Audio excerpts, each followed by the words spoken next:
বৈশাখের তপ্ত রোদ আর ভ্যাপসা গরমে জনজীবন যখন ওষ্ঠাগত, ঠিক তখনই ৯-১০ ঘন্টা লাইনে দাঁড়িয়েও মিলছে না কাঙ্ক্ষিত তেল। বাংলাদেশ পেট্রোলিয়াম কর্পোরেশন বিপিসি বলছে অকটেন পর্যাপ্ত রয়েছে। মাহমুদুল হাসানের রিপোর্টে বিস্তারিত। মোহাম্মদ হারুন শ্যামলী থেকে খালেক পাম্পে এসেছেন তেল নিতে গতকাল রাত ২টায়। ৮ ঘন্টায় কল্যাণপুর ফুট ওভারব্রিজ থেকে পাম্পের কাছাকাছি এসে পৌঁছলেও আর কত সময় পরে তেল পাবেন তা নিয়ে করছেন দুশ্চিন্তা।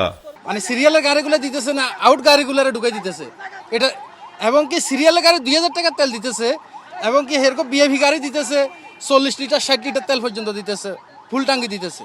আর আমরা যে সিরিয়াল যে ৮টা বাজে সিরিয়াল দিছি, আমরা ২০০০ টাকার তেল পাইতেছি না। হারুনের মতো আরো অনেকেই এসেছেন রাতে কিংবা ভোরে। অব্যবস্থাপনার অভিযোগ তাদের। আমি তো হসপিটাল থেকে সিরিয়াল ধরছি, হসপিটাল থেকে আসতেছি, ওই হসপিটালের মাথায় থেকে। উনি আইসা জাস্ট সুযোগ পাইছে, 2 মিনিটে ঢুকাই দিছে। একটু পরপরই প্রায় প্রতিটি তেল পাম্পে লাইন নিয়ে সৃষ্টি হচ্ছে হট্টগোল। কেউ বা আবার ভিআইপি সুবিধা নিতে লাইনের মধ্যেই গাড়ি ঢুকিয়ে বসে আছেন। গভর্নমেন্ট বলতেছে পর্যাপ্ত তেল আছে, কিন্তু পাম্পগুলোতে তো ৩-৪ ঘন্টা ৫ ঘন্টাও লাইন দিয়ে তেল পাওয়া যাচ্ছে না। এদের থেকে ডিসিপ্লিনটা আরো বেশি নষ্ট হইতেছে, কারণ এদের গাড়ি পুরা ভিতরে ঢুকে আছে, তারপর রং সাইড থেকে ভিতরে ঢুকে আছে। তবে পাম্প কর্তৃপক্ষ বলছে চাহিদা বাড়ায় হিমশিম খেতে হচ্ছে তেল বিতরণে। কর্তৃপক্ষ বলতেছে হয়তো তেলের যথাযথ স্টক আছে, কিন্তু আমরা তো আসলে ওইভাবে সরবরাহটা পাচ্ছি না।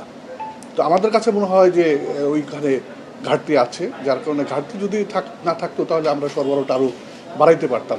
গ্রাহকের চাহিদা অনেক বেশি, কিন্তু সাপ্লাই অন্যান্য বছরের মতোই আছে। আজ রাজধানীর এক আয়োজনে জ্বালানি খাতের নিরাপত্তা নিশ্চিতে সরকারকে স্বল্প ও দীর্ঘমেয়াদী পরিকল্পনা নেওয়ার পরামর্শ দিয়েছেন সিপিডির সম্মাননীয় ফেলো ডক্টর দেবপ্রিয় ভট্টাচার্য।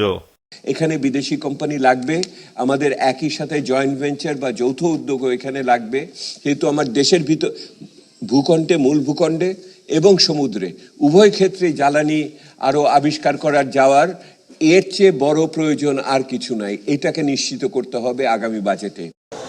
এদিকে আগামীকাল থেকে অকটেন সরবরাহ 25% বাড়ানোর পরিকল্পনা করেছে বিপিসি।